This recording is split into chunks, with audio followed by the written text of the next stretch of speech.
जशा लोकांच्या शेळ्या दिसतात, काही काही लोकांच्या शेळ्या करडे बोकड असे तंदुरुस्त लदलत त्यांच्या अंगावरती मांस, तशा आमच्या शेळ्या काय दिसत नाही. तर मित्रांनो, शेळी पालनाचे एक रूल आहे किंवा नियम आहे की मालकाने स्वतः त्यात उतरावं लागतं, त्यात लक्ष घालावं लागतं.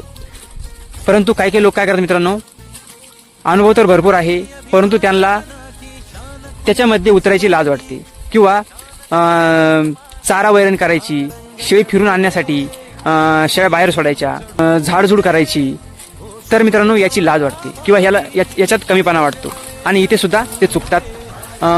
शेळ्या चारण्यासाठी व्यवस्थापनासाठी नोकर ठेवतात मित्रांनो. दुसऱ्याच्या हातावरती, नोकराच्या हातावरती शेळ्या सोडून देतात आणि स्वतः कुठे ड्युटी करतात.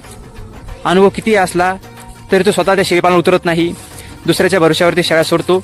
आणि मित्रांनो, दुसऱ्याच्या भरोश्यावरती कोणताच उद्योग हा सहजासहजी यशस्वी होत नसतो.